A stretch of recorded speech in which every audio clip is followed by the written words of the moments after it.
Hello नमस्कार मेरे प्यारे दोस्तों, मैं अंकित एक बार फिर से स्वागत करता हूं आपका अपने online platform agri institute UP पे। दोस्तों उम्मीद करता हूं आप लोग अच्छे होंगे और आपकी पढ़ाई भी बहुत अच्छी चल रही होगी। कहते हैं कि हर फूल जो खुशबू दे ताज़ा नहीं होता, हर फूल जो खुशबू दे ताज़ा नहीं होता और आशियाने को मौसम का तगाज़ा नहीं होता। आपको आना है तो किधर से भी आइए, क्योंकि दिल के कमरे में कोई दरवाज़ा नहीं होता। दोस्तों मैं बहुत स्वागत करता हूं और आज मैं क्लास की बात करने जा रहा हूं साइंस, और उसमें मैं पढ़ाऊंगा जीव विज्ञान। और जीव विज्ञान का मैं पहला चैप्टर लेकर के आया हूं पोषण। इससे पहले भी मैं करवा चुका हूं रसायन विज्ञान के MCQs। अगर आप लोगों ने नहीं किए हों कर लीजिए, बहुत ही इंपॉर्टेंट हैं। सच कह रहा हूँ, SSC GD पुलिस और कांस्टेबल SI तक लेखपाल मतलब यूपी का कोई भी एग्जाम्स है, हमारी क्लासों से भर भर के क्वेश्चन पूछे जा रहे हैं। अगर आप लोग एकदम नए व्यूअर्स हैं तो हमारे चैनल को सब्सक्राइब कर लीजिएगा और शेयर करना बिल्कुल मत भूलना। मैं पहले क्वेश्चन की बात कर रहा हूं जीव विज्ञान की। देख सकते हो आपका पहला क्वेश्चन क्या कह रहा है। पहला क्वेश्चन कह रहा है कि पोषण के कितने प्रकार होते हैं। अगर मैं इसकी बात करता हूँ प्यारे बच्चों, पोषण के कितने प्रकार होते हैं, तो पोषण के प्रकार होते हैं दो। कितने होते हैं प्यारे बच्चों?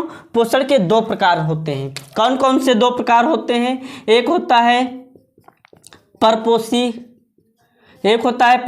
पोषण और एक होता है स्वपोषी पोषण। तो उम्मीद करता हूं यह समझ में आया होगा। देखो धरती पे दो प्रकार के जीव जंतु पाए जाते हैं। एक परपोषी होते हैं, मतलब पर माने होता है दूसरे के सहारे, पर माने क्या होता है दूसरे के सहारे पे जिंदा रहते हैं। एक स्वपोषी होते हैं, वो अपना पोषण स्वयं प्राप्त कर लेते हैं, किसी के सहारे नहीं होते हैं। स्वपोषी में ऐसे आते हैं पेड़ पौधे, जितने भी हरे पेड़ पौधे हैं सब स्वपोषी में आते हैं। और परपोषी में आते हैं सभी जीव जंतु, जितने जीव जंतु हैं सब परपोषी होते हैं, क्योंकि इनको दूसरे की जरूरत पड़ती है। अच्छा, पोषण की अगर मैं बात करूं, पोषण क्या होता है, तो देखिए प्यारे बच्चों पोषण क्या होता है। जब खाना हम खाते हैं, भोजन खाते हैं, तो उसे खा करके और पचा करके उससे ऊर्जा प्राप्त करके अपने शरीर में लगा लेते हैं, इसको कहते हैं पोषण। देखो अगर हम खाना ले रहे हैं, मतलब भोजन ले रहे हैं और पचे नहीं, ऐसे ही निकल जाए शरीर से बाहर, तो पोषण नहीं हुआ। अर्थात पोषण किसे कहते हैं? जब हम खाद्य पदार्थों को ग्रहण करते हैं और उनसे ऊर्जा प्राप्त कर लेते हैं, इसी प्रक्रम को पोषण कहा जाता है। मैंने क्या बताया? आप खाद्य पदार्थ ग्रहण करो और उससे ऊर्जा प्राप्त कर लो। ऐसे नहीं पेट खराब है वो इससे निकला जा रहा है तो नहीं पोषण हुआ, उससे ऊर्जा प्राप्त करो, इसी को पोषण कहते हैं। ये दो प्रकार का होता है। उम्मीद करता हूं समझ में आया होगा। मैं नेक्स्ट क्वेश्चन की बात करता हूं। ये रहा नेक्स्ट क्वेश्चन, आप लोग देख सकते हो। कह रहा है पोषण या भोजन की आवश्यकता क्यों होती है हमें? पोषण या भोजन की आवश्यकता हमें क्यों होती है? आप लोग ये भी बता सकते हो पोषण की जरूरत पड़ती क्यों है। तो देखो पोषण की आवश्यकता ऑप्शन दे रखे हैं कि ऊर्जा की आपूर्ति के लिए, फिर दे रखा है शरीर की वृद्धि के लिए, फिर दे रखा है कोशिकाओं की टूट फूट की मरम्मत के लिए, या ये सभी। तो मैं बता दूं आप लोग पोषण क्यों प्राप्त करते हो भाई, भोजन क्यों करते हो? देखो ऊर्जा प्राप्त करनी होती है, हम काम करते हैं तो हमारे शरीर से ऊर्जा खपत होती है, तो ऊर्जा प्राप्त करने के लिए भी पोषण की जरूरत होती है। और शरीर की वृद्धि के लिए, अर्थात शरीर हष्ट पुष्ट रहे और वृद्धि करे, इसके लिए भी। और एक लिख लेना शरीर को निरोग बनाने के लिए, किसके लिए? शरीर को निरोग बनाने के लिए भी जरूरत पड़ती है। जो जितना अच्छा पोषण करता है उसका शरीर निरोगी रहता है। फिर लिखा हुआ है कि टूट फूट की मरम्मत, जैसे आप गिरे हो कहीं पे कोई टूट फूट हो गई या कोई खाल उकल गई या त्वचा मतलब टूट फूट गई, तो इसकी मरम्मत के लिए भी पोषण की बहुत बढ़िया ज़रूरत पड़ती है। जितना अच्छा हम भोजन प्राप्त करते हैं उतनी ही जल्दी रिकवर कर लेता है। हमारे से एक्सीडेंट हुआ है, टूट फूट गए हो, अच्छा भोजन अगर आप कर रहे हो तो क्या होगे? अच्छा भोजन कर रहे हो तो बहुत जल्दी रिकवर हो जाओगे। ठीक, तो ये सभी, इसका सही आंसर क्या रहेगा? ये सभी। ठीक, अब मैं नेक्स्ट क्वेश्चन की बात कर रहा हूँ। आप लोग एक बार तेज जोर खींच करके शेयर कर दीजिए और सब्सक्राइब कर दीजिए। कहते हैं कि रख हौसला वो मंजर भी आएगा, प्यासे के पास चलकर समंदर भी आएगा, थक कर ना बैठे मंजिल के मुसाफिर, मंजिल भी मिलेगी और मिलने का मजा भी आएगा।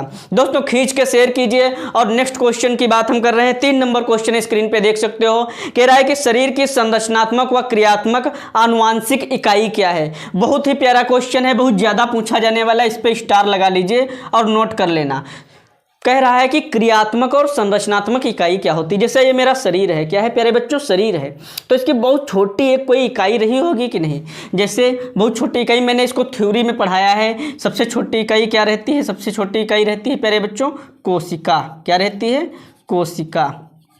तो इसका सही आंसर क्या होगा, कोशिका, क्योंकि कोशिका इतना छोटा अंग है शरीर का, बहुत ही छोटा पार्ट होता है।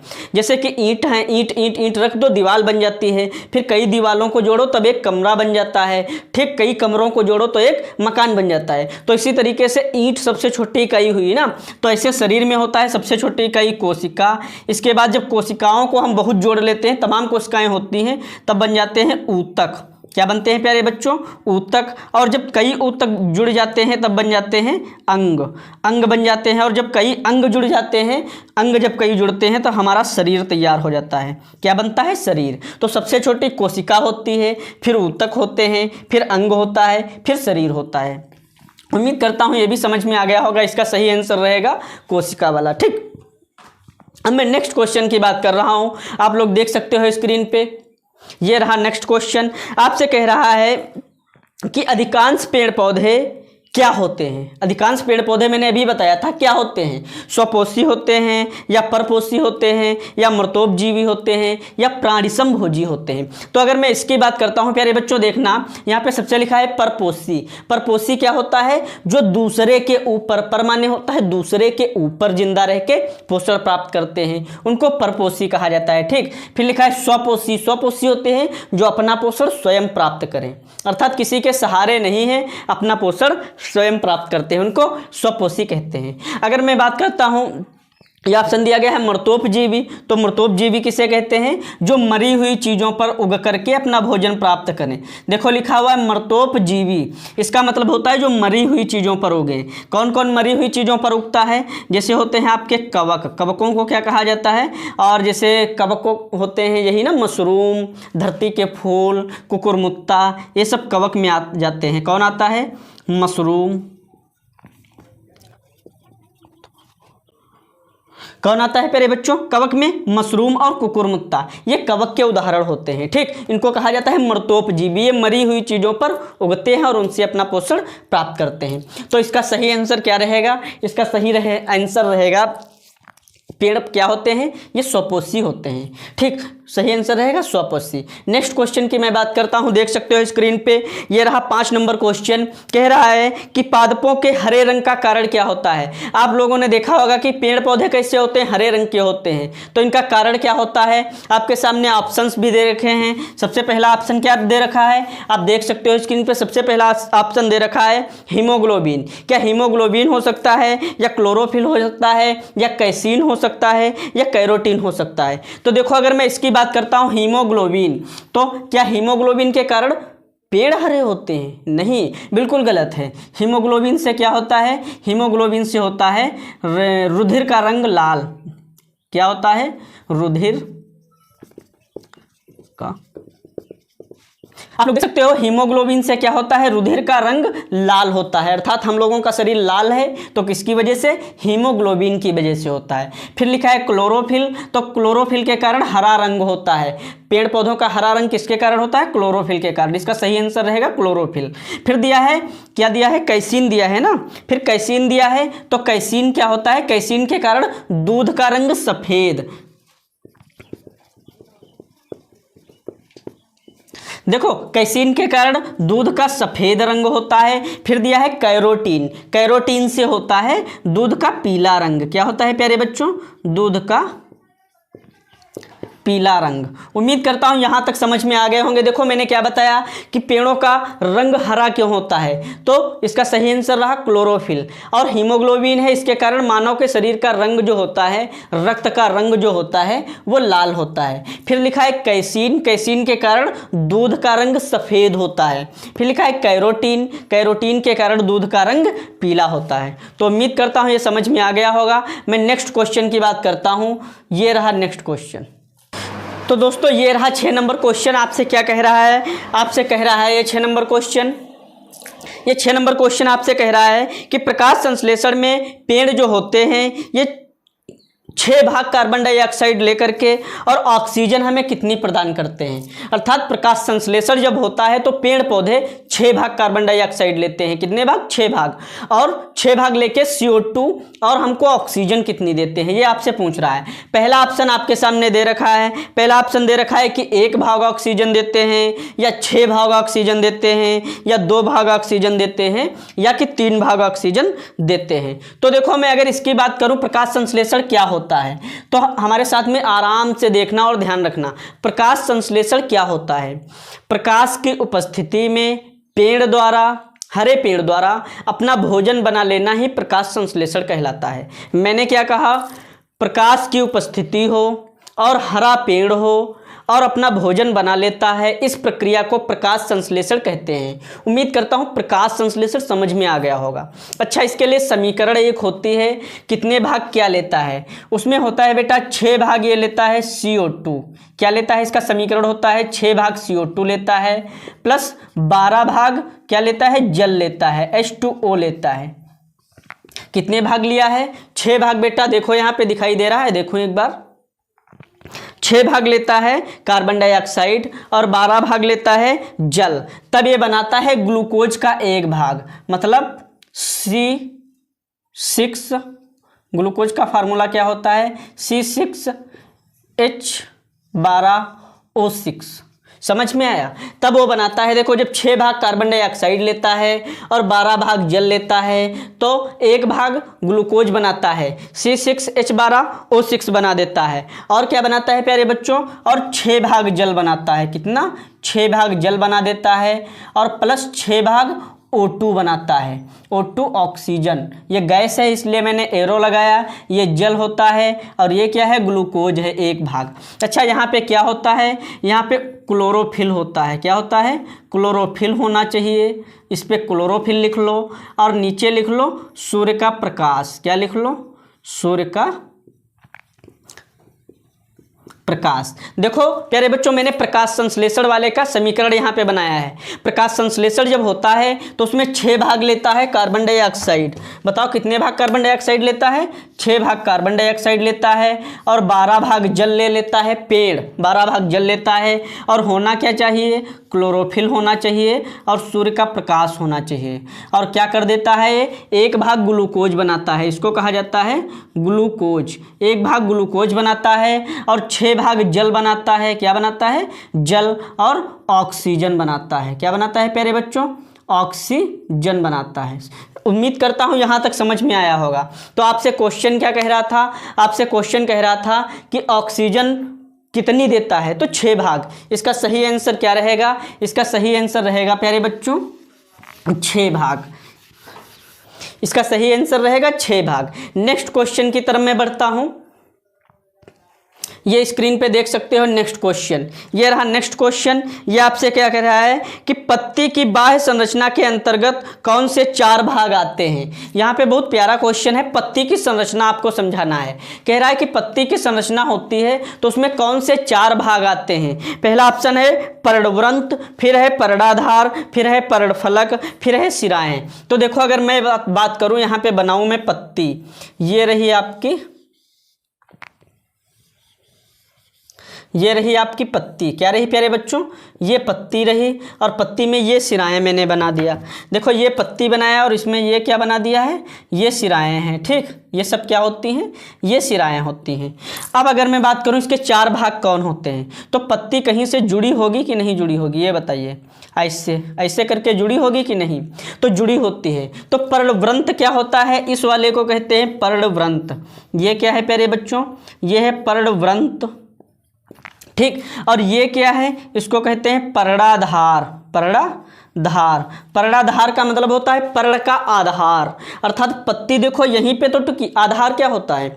आधार होता है जहाँ पे कोई खूब कायदे से टिका हो। जैसे मैं हूँ तो मेरी रीढ़ की हड्डी क्या है? मेरा आधार है, खड़े होने का आधार। जैसे मकान बनता है, जैसे ये रूम है, तो इसका आधार क्या रहा होगा? इसकी नींव रही होगी, जहाँ पे सारा ताकत मतलब बहुत ज़्यादा, जिसके सहारे लोग रुके हों, उसे आधार कहते हैं।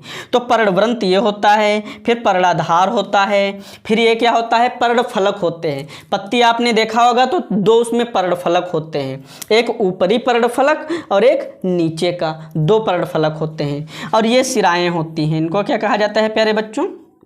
सिराएं। ये क्या हैं? ये सिराएं हैं। अब आपको ऑप्शंस कौन से दे रखा था? ऑप्शंस आपके सामने दे रखा था, आपसे कह रहा था कि पर्णवृंत होगा या फिर पर्णाधार होगा या पर्णफलक होंगे या सिराएं होंगे। तो इसका सही आंसर रहेगा ये सभी। पत्ती के चारों भाग जो हैं यही वाले होते हैं। देखो पर्णवृंत है, पर्णाधार है, सिराएं हैं और पर्णफलक तो होता ही है एक ये और एक ये। जैसे ये पत्ती है तो एक इधर का और इधर का। ठीक, तो उम्मीद करता हूँ ये भी समझ में आया होगा। मैं नेक्स्ट क्वेश्चन की तरफ बढ़ता हूँ। ये रहा नेक्स्ट क्वेश्चन। आपसे कह रहा है कि पेड़ पौधों द्वारा की गई जल की हानि को क्या कहते हैं? बड़ा प्यारा क्वेश्चन है। पेड़ पौधे जब जल की हानि कर देते हैं उसको हम लोग क्या कहते हैं? तो उसको क्या कहते हैं प्यारे बच्चों? यहाँ पे ऑप्शन दे रखा है, उसको वाष्पीकरण कहते हैं या वाष्पोत्सर्जन कहते हैं या प्रकाश संश्लेषण कहते हैं या ये सभी कहते हैं। इसका सही आंसर क्या रहेगा? देखो पेड़ अपनी जड़ों से जल खींच लेते हैं और वायुमंडल में उड़ा देते हैं, इसको कहा जाता है वाष्पोत्सर्जन। मतलब जल को ले लेते हैं और वाष्प बना के छोड़ देते हैं, इस प्रक्रिया को कहते हैं वाष्पोत्सर्जन। तो इसका सही आंसर रहेगा वाष्पोत्सर्जन। अच्छा, अगर वाष्पीकरण की बात करूँ तो ये क्या होता है? वाष्पीकरण क्या होता है? खुले स्थान पे या कहीं भी जल हो और सूर्य के प्रकाश से वो आकाश में उड़ जाए। ठीक, मतलब पेड़ से नहीं मतलब है, इसमें पेड़ में नहीं होना चाहिए, कहीं भी जल होता है सूर्य के प्रकाश से कहाँ उड़ जाए? आसमान में उड़ जाए भाप बन के, उसे कहते हैं वाष्पीकरण। समझ में आ रहा है? जल का जमीन से ऊपर उड़ जाना वाष्प बन के वाष्पीकरण होता है। अगर पेड़ में है जल और पेड़ बना रहा है वाष्प तो उसको कहेंगे वाष्पोत्सर्जन।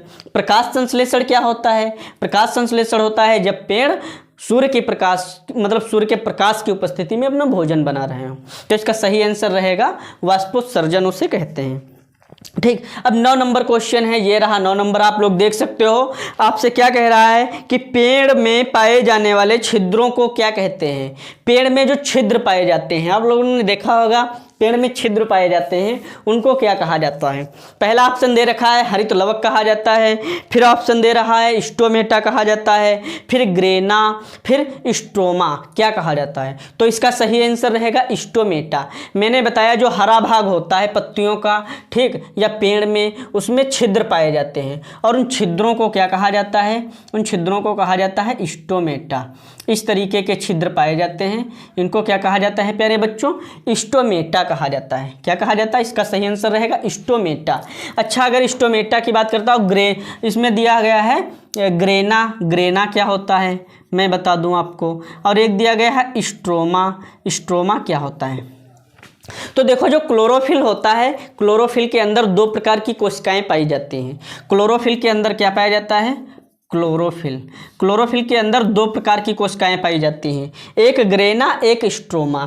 तो पेड़ पौधे भोजन तो बनाते हैं, सब सूर्य होता है। अच्छा, सूर्य नहीं है तब भोजन कैसे बनाएंगे? तब स्ट्रोमा से बनाते हैं। स्ट्रोमा में देखो आता है स्टार, तो याद कर लेना स्टार कब निकलते हैं? रात में। तो रात में जब भोजन बनाएगा तो काहे से बनाएगा?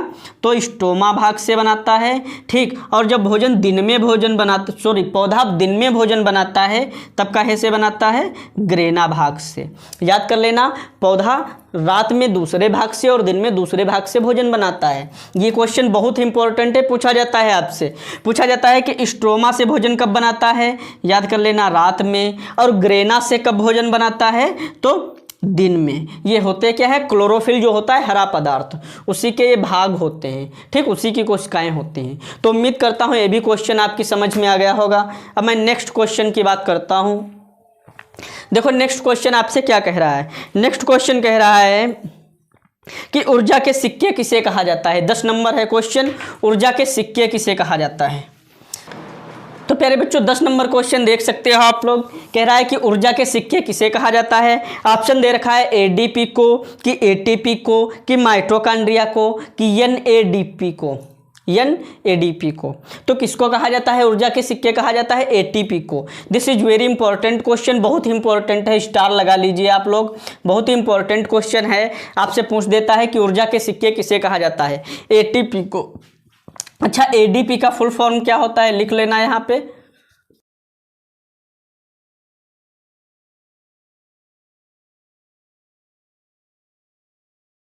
देखो एडीपी का फुल फॉर्म क्या होता है प्यारे बच्चों, एडीपी का फुल फॉर्म होता है एडेनोसिन डाइफास्फेट, और एटीपी का फुल फॉर्म क्या होता है, एटीपी का फुल फॉर्म होता है एडेनोसिन ट्राईफास्फेट। याद कर लेना, यहाँ ट्राई होता है और यहाँ डी फॉर डाई होता है। देखो ADP ये होता है ATP। उम्मीद करता हूँ समझ में आया होगा। तो ऊर्जा के सिक्के किसे कहा जाता है, ATP को, क्योंकि ATP जो होते हैं ये हमको तुरंत ऊर्जा देते हैं। ठीक, शरीर में जो ऊर्जा जाती है ग्लूकोज के रूप में, वो कलेजी में, यकृत में ग्लाइकोजन के रूप में रख ली जाती है। ठीक, और जब ज़रूरत पड़ती है, आप कठिन काम कर रहे हो, दौड़ रहे हो, तो तुरंत खा तो नहीं रहे हो, एनर्जी जो मतलब पहले से स्टोर है वही तो काम आएगी। तो पहले से स्टोर कहाँ होती है, कलेजी में, यकृत में। ठीक, और वो ग्लाइकोजन के रूप में होती है, उसी को ATP के रूप में, ATP के सिक्के के रूप में तोड़ तोड़ के हमको दिया जाता है। ठीक, और हम उसका प्रयोग करते रहते हैं। तो उम्मीद करता हूँ ये समझ में आ गया होगा। अच्छा, माइटोकॉन्ड्रिया दिया है। माइटोकॉन्ड्रिया क्या होता है, माइटोकॉन्ड्रिया की अगर मैं बात करूं तो कोशिका का एक अंग होता है। मैंने कोशिका पढ़ाया है, अगर आप लोगों ने नहीं देखा हो पीछे जा सकते हो, देख सकते हो, डिस्क्रिप्शन में उसकी लिंक मिल जाएगी। ठीक, बहुत अच्छे से मैंने पढ़ाया है, आज तक ऐसे यूट्यूब पे किसी ने पढ़ाया ही नहीं होगा जैसे मैंने सेल पढ़ाया है, आपको समझाया है। मैंने पढ़ाया नहीं, समझाया है, सब कुछ समझ जाओगे आप लोग। ठीक, तो माइटोकॉन्ड्रिया के बारे में जानकारी लेना हो तो हमारा वीडियो देख सकते हो। देखो, अच्छा नेक्स्ट क्वेश्चन है 11 नंबर, ये रहा, देख सकते हो क्या कह रहा है आपसे। 11 नंबर क्वेश्चन कह रहा है कि केल्विन चक्र या C3 चक्र किस वैज्ञानिक ने दिया था। आप लोगों ने पढ़ा होगा केल्विन चक्र या C3 चक्र इसे कहते हैं, किस वैज्ञानिक ने दिया था, ब्लैकमैन ने दिया था, या न्यूलैंड ने दिया था, या फिर रॉबर्ट हिल ने दिया था, या फिर रॉबर्ट हुक ने दिया था। तो इसका सही आंसर क्या हो जाएगा, केल्विन चक्र जो है इसे किसने दिया, ब्लैकमैन ने दिया। न्यूलैंड ने क्या दिया था, आवर्त सारणी दी थी। ठीक, और इसके बाद में कौन है, रॉबर्ट हिल ने हिल अभिक्रिया दी थी, हिल अभिक्रिया। ठीक, हिल अभिक्रिया क्या होती है, इसमें इन्होंने बताया था कि पौधे दिन में भोजन तो बनाते हैं और रात में बनाते हैं, रात में स्ट्रोमा से बनाते हैं। ये किसने बताया था, ये बताया था रॉबर्ट हिल ने। ठीक, और रॉबर्ट हुक रहे, इन्होंने कोशिका में केंद्र की खोज की थी। अच्छा, अब हम नेक्स्ट क्वेश्चन की बात करते हैं। ये रहा नेक्स्ट क्वेश्चन, ये कह रहा है प्रकाश संश्लेषण के लिए आवश्यक दशाएं क्या होती हैं। मैंने बताया अभी प्रकाश संश्लेषण, तो उसके लिए आवश्यक दशाएं क्या होती हैं, आप लोग बताइएगा एक बार। प्रकाश संश्लेषण कब होगा, किस दशा में, क्या होना चाहिए, यही तो दे रहा है। देखो, आपको दे रखा है यहाँ पर कि प्रकाश होना चाहिए, सूर्य का प्रकाश हो, और पर्णहरिम हो मतलब क्लोरोफिल हो, और जल हो, और कार्बन डाइऑक्साइड हो। तो आप बताइए प्रकाश संश्लेषण कब होगा। नंबर 1 सूर्य का प्रकाश होना चाहिए, नंबर 2 क्लोरोफिल होना चाहिए, नंबर 3 जल होना चाहिए कि नहीं होना चाहिए, तब सूर्य, और तब क्या होता है, प्रकाश संश्लेषण हो जाता है। तो ये सभी इसका सही आंसर रहेगा। अच्छा, नेक्स्ट क्वेश्चन की मैं बात करता हूँ। नेक्स्ट क्वेश्चन आपको देखो, ये रहा नेक्स्ट क्वेश्चन, आपसे कह रहा है कि अंतरिक्ष यात्री जब जाते हैं अंतरिक्ष की यात्रा करने तो अपने साथ में कौन सा पौधा ले जाते हैं। बहुत ही प्यारा क्वेश्चन है, पूछ लिया जाता है, कई बार पूछा जाता है। कह रहे हैं कि अंतरिक्ष में कौन सा पौधा लेके जाते हैं, बताओ कौन सा लेके जाते होंगे। देखो लिखा है नील हरित शैवाल लेके जाते हैं, या अमर बेल लेके जाते हैं, या क्लोरेला लेके जाते हैं, या ये सभी लेके जाते हैं। क्या लेके जाते होंगे, जब अंतरिक्ष यात्री जाते हैं इनको भूख लगती है वहाँ पे तो खाते हैं, तो ये लेके जाते हैं क्लोरेला। इसका सही रहेगा क्लोरेला। क्लोरेला क्यों ले जाते हैं, क्योंकि देखो क्लोरेला ऐसा होता है कि ये CO2 जितनी अंतरिक्ष यात्री छोड़ते हैं सांस द्वारा, क्या छोड़ते हैं प्यारे बच्चों, CO2, उसको ग्रहण कर लेता है क्लोरेला पौधा। ठीक, और ऑक्सीजन क्या करता है, छोड़ देता है, और ये क्या करता है, इसको हम खा भी सकते हैं। तो खा करके ये हमको क्या देता है, ये भोजन दे देता है। ठीक, और ये बहुत जल्दी ग्रोथ भी करता है। जैसे मैंने इसे लगा है कहीं पे, उखाड़ के खा लिया, नोच के खा लिया, या काट के खा लिया, फिर ये बहुत जल्दी ग्रोथ कर लेता है। कौन सा पौधा, क्लोरेला। इसलिए इसको वहाँ ले जाते हैं अंतरिक्ष में, अपने कैबिन में लगा लेते हैं। ठीक, तो उम्मीद करता हूँ ये भी समझ में आ गया होगा। अब मैं नेक्स्ट क्वेश्चन की बात करता हूँ। ये रहा नेक्स्ट क्वेश्चन, आपसे कह रहा है कि अमीबा कैसा जीव है, मांसाहारी है या शाकाहारी है, सर्वाहारी है, या इनमें से कोई नहीं। तो मैं बात करता हूँ अमीबा की। तो अमीबा कैसा प्राणी होता है? अमीबा जो होता है प्यारे बच्चों, ये सर्वाहारी होता है। कैसा होता है? सर्वाहारी होता है। तो इसका सही आंसर रहेगा सर्वाहारी। नेक्स्ट क्वेश्चन रहा, कहा जाता है कि अमीबा में जो अंगुलीनुमा संरचना होती है उनको क्या कहा जाता है? आपने देखा होगा अमीबा की कोई निश्चित आकृति नहीं होती है, इस तरीके से अमीबा होता है ऐसे। बस ये ध्यान रखो, ये एकदम नोकदार नहीं हो सकता है, नोकदार एकदम नहीं हो सकता, इससे धीरे से घुमावदार होगा। ठीक, तो अमीबा में जो ये उंगली नुमा संरचनाएं हैं ये वाली, इनको क्या कहा जाता है? इनको सुपोडिया कहा जाता है, ऐसे पोडिया कह देते हैं। तो ये कहा जाता है उंगली नुमा जो संरचना होती है। तो उम्मीद करता हूँ यहाँ तक समझ में आ गया होगा, और मैं नेक्स्ट क्वेश्चन और नेक्स्ट क्लास के साथ में मिलता हूँ। अगर समझ में आया हो कमेंट करिएगा, और अगर बहुत अच्छी मेरी क्लास लगी हो आपको तो इसको शेयर करना भी बिल्कुल मत भूलिएगा।